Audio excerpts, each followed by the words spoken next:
歡迎大家收聽時事焦點，我係周彩俊。咁呢個羅馬天主教教宗方濟各咧，就喺復活節期間咧就逝世啦。咁佢逝世之後咧，就當然就要選新嘅一任教宗啦。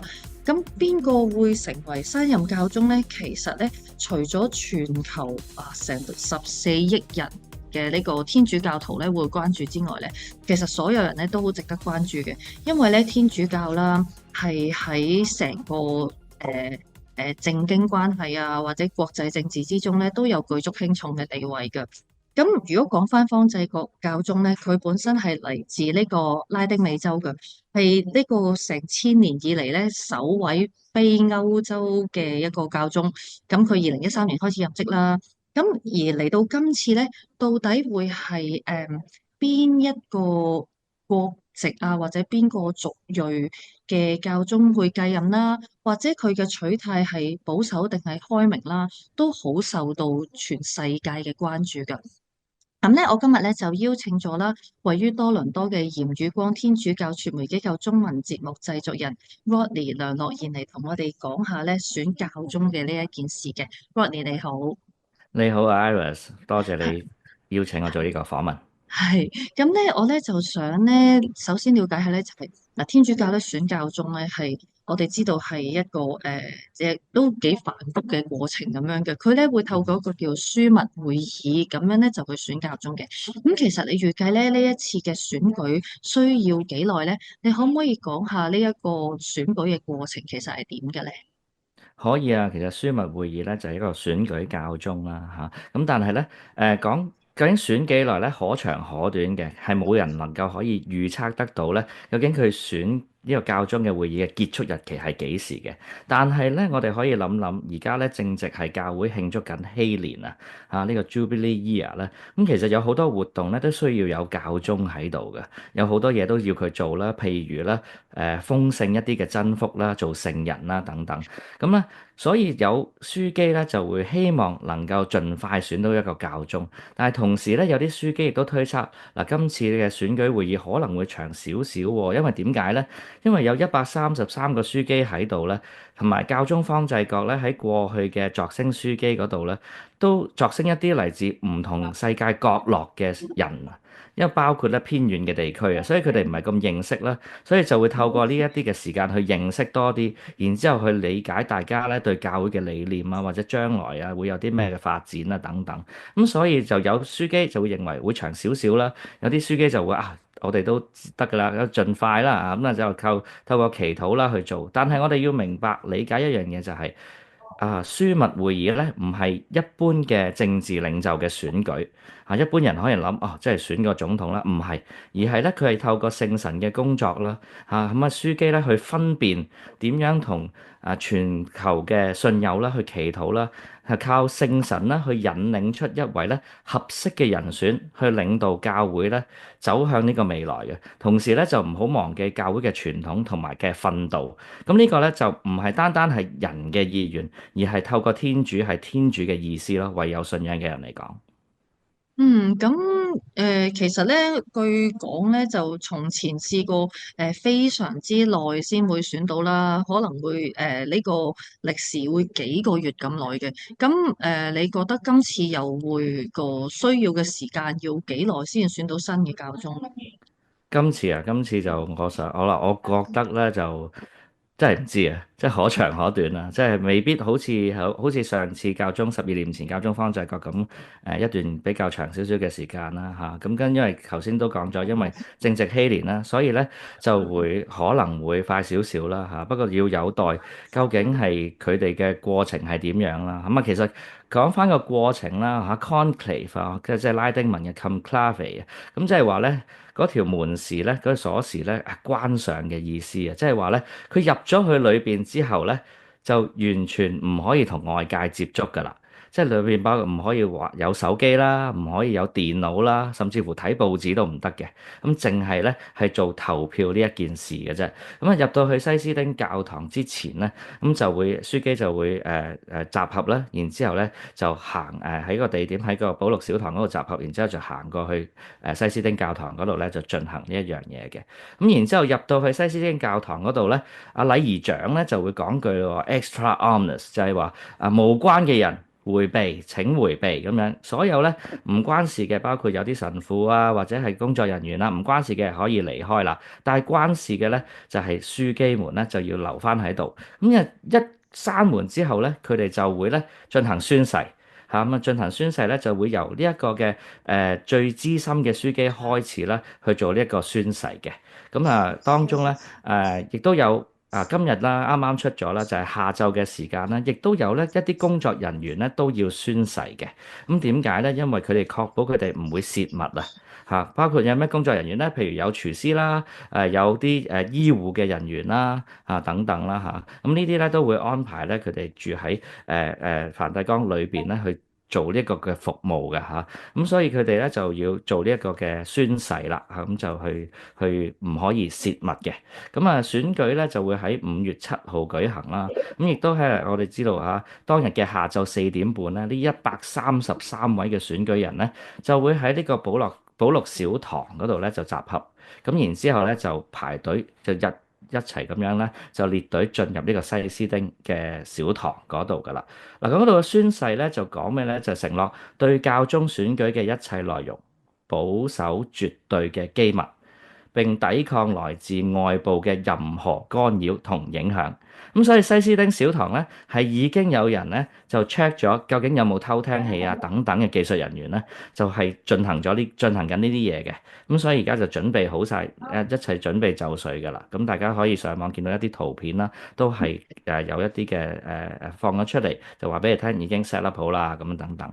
咁然之後咧就首先會係咩咧？就係嗰個嘅教宗府嘅神師咧就坎拉梅薩書記咧，咁佢就年屆90歲嘅。點解佢喺嗰度咧？就因為佢咧就要帶領啲書記做一個祈禱，祈禱之後咧就先至會進行投票嘅。投票過程就由書記團團長去主持。咁呢一位90歲嘅書記咧就會離開㗎啦，喺投票即係講完佢要做嘅嘢，咁佢就離開㗎啦。咁然之後咧做第一次嘅投票啦，大家都可以 mark 低個時間啦嚇。咁係羅馬時間嘅傍晚7點鐘左右就會進行第一次嘅投票嘅。咁之後嗰幾日咧就係每日咧都會進行投票4次嘅，上晝2次，下晝2次。由第一日嘅樞密會議開始去投票啦，咁之後咧就每日都有上晝2次啦，下晝2次。嗱，如果一路都係好咬得好緊喎嚇，3日都冇結果，咁點咧？就會咧停一日，就進行默想同埋祈禱，然之後再開始7輪嘅投票嚇，咁然之後咧再冇結果咧又一樣啦，停一停默想，再開始，去到直至咧唔會沒完沒了嘅。去到33場或者係44場嘅投票咧為止啦嚇。咁如果嗰陣時都未選到咧，就喺嗰度咧就揀唔係揀啊，係喺嗰度最高票嗰2位嘅書記就會咧喺嗰2個人身上咧就投票啦。而嗰2位書記自己冇得投票嘅，咁最後咧就會咧過半數嗰個咧就會出咗呢一個嘅新教宗啦，就成為呢個新教宗啦。咁大家都知道啦，如果咧投票都未果嘅話咧，就會出黑煙啦嚇。咁如果投票得咯喎，可能唔知真係好快咁啦。一見到有白煙出現咯喎，咁咧就係有新教宗出現啦。咁但係咧，因為12年前嘅經驗就係咧個天氣比較陰天啦，分唔到黑煙定白煙喎，咁點算咧？就咧上次就加埋個鐘啊，響埋個教堂嗰個聖伯多祿大殿嗰個鐘咧。咁就大家都知道真係有教宗啦。咁呢個咧，佢就會宣布呢一個喜訊啦。係啦，咁哇，原來係一個複雜但係咁仔細嘅一個選舉嘅過程嚟嘅喎。咁而外界咧，其實咧對於新教宗咧有好多嘅猜想嘅。咁因為頭先都有講過啦，啱啱咧方濟各教宗咧就係過千年以嚟第一個唔係歐洲裔嘅教宗，而大家係。覺得咧今次係有機會咧出現都係其他族裔嘅教宗，例如會唔會非洲裔啊或者亞洲裔啊咁樣？咁而教宗嘅取態咧，亦都即係對呢個全球嗰個關係啊都有一啲影響嘅。咁你點睇咧？嗱，其實今次咧有嚟自全球五大洲71個國家嘅133位嘅合資格嘅選舉人啦，咁嚟到去選教宗啦。咁啊當中咧，你會見到咧就係嚟自歐洲嘅有39%，亞洲有17%，北美咧15%，南美同非洲咧各佔13%嘅，去參加呢一次嘅選舉。嗱，平均年齡咧係大約70歲左右。咁而咧，記得我哋加拿大咧都有4位嘅喎，嚟自魁北克嘅啦嘅勒夸啦、拉克魯亞樞機啦，多倫多都有2位喎，就係我哋而家嘅 Frank Leo 啦嘅樞機啦，同埋咧我哋嘅榮休總主教啦Thomas Collins 多麥哥連斯樞機嘅。咁仲有一位咧就係咧前任啦呢個宗座促進人類整體發展部嘅部長切爾尼樞機嘅。咁你話我哋加拿大咧有呢4位啦。咁啊，都係年屆都係80歲以下嘅。咁啊，我哋當中可以理解到咧，咁133位啦嘅樞機裏邊啦，亦都係有5位咧係嚟自係擢升自若望保祿二世嘅。22位咧就由教宗本篤16世去擢升嘅，有108位咧就係由教宗方濟各擢升嘅。咁所以話其實嚟自嘅國家有一啲咧，當中都係第一次有樞機嘅啫。包括馬來西亞啦、新加坡啦、東帝汶啦、盧森堡啦，非洲有巴布亞新幾內亞啦、南蘇丹啦等等啦嚇。咁呢一啲咧都係一啲比較第一次去到究竟點樣去選教宗咧？咁呢個佢第一次嘅經驗嚟嘅。咁而可以講下就係亞洲教會嘅角色啦嚇。其實呢次樞密會議有23位嘅係嚟自亞洲嘅代表嘅，係選舉教宗嘅。咁歷嚟係最多嘅一次嘅。但係咧周守仁樞機咧香港教區嘅主教啦，亦都提到一樣嘢就係亞洲咧唔係淨係一種文化嚟嘅，唔係只有一種文化。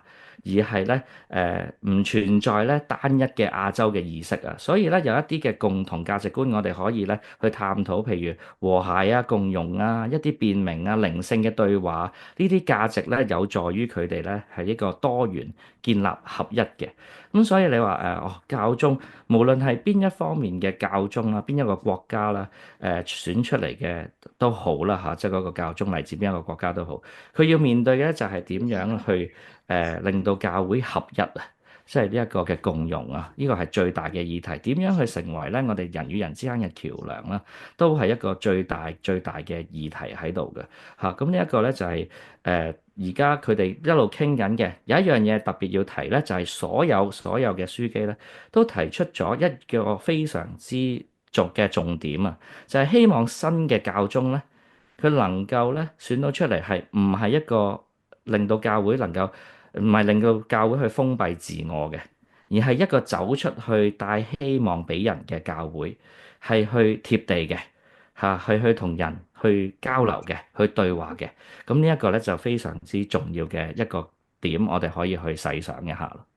咁即係其實都可能係切合翻而家全球嘅趨勢添啦。如果係呢一種嘅取態嘅話，咁嗯。而講開呢一樣嘢咧，就係呢個梵蒂岡啦，同唔同國家嘅關係啦，其實大家咧都會幾注意，特別是咧，如果我哋咧就可能會比較注意中梵關係啊。咁見到咧中方咧喺呢個教宗方濟各逝世嘅時候咧，佢哋都冇派代表團去佢嘅葬禮咁樣嘅。咁其實而家嗰個中梵關係係點嘅咧？咁而對今次選教宗又會唔會有影響咧？嗱，其實咧，中方咧就教宗方濟各嘅逝世咧已經有表態啦。其實咧，教宗方濟各喺星期一4月21號咧就逝世啦。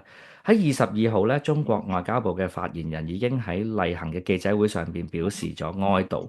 咁去到24號咧，中國嘅天主教一會一團亦都向梵蒂岡就發出一個唁電啦，就對教宗呢個去世表示哀悼嘅。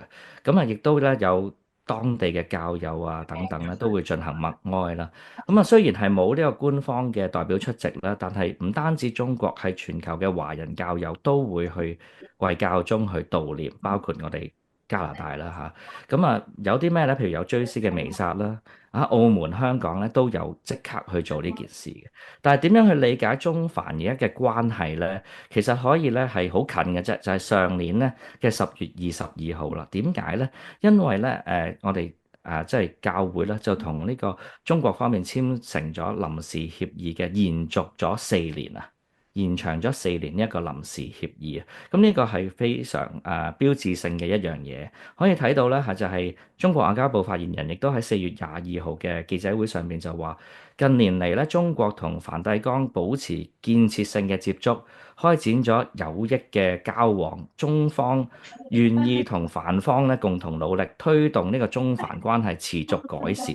咁呢一個唔可能好似係好官腔咁樣嚇，但係實際上咧，我哋去諗深一層，其實佢哋係做緊嘢嘅嚇，尤其是喺近期啦嚇一啲嘅推動中國嘅傳教啦嚇一啲嘅主教嘅任命上邊咧，大家都達成一啲協議嘅時候咧，咁呢一個就係一個開始咯，即係可能會漫長嘅。咁點樣去做咧？就要大家真係雙方去繼續努力去推動呢個對話啦嚇。咁亦都引用香港嘅周守仁書記啦，亦都表示至少而家有協議嚇，雙方定期會有討論發展，有一個溝通嘅平台。但係咧，教宗方濟各係一個嘅築橋者啊，即係咧希望我哋成為橋梁。咁希望我哋能夠喺生活當中繼續去學習呢一樣嘢啊。另外就係對於你話今次嘅教宗會唔會有影響咧嚇呢啲事件啊？其實每一個教宗咧都影響嘅咧都會係全世界嘅全球性嘅，唔單止係單單對中國。咁選舉教宗主要係透過祈禱啦，係用聖神去引領去分辨啦。呢個就再三強調啦。所以咧唔係我哋去人去選啊，而係咧為信仰嘅會明白係透過聖神咧去推行一個選舉咧，去推動咧選到一個真正適合教會、適合呢個世界去為世界服務嘅人啦。咁就都睇翻咧，就大家好關注嘅教宗選舉啦。咁就希望咧選到出嚟嘅呢位教宗啦，對成個世界啦係都會有一個好嘅影響咁啊。咁啊，我哋就繼續密切留意個選舉結果啦。咁我哋今日咧都傾到呢度，唔該晒 Rodney。超越頭條，解構新聞大事，時事焦點。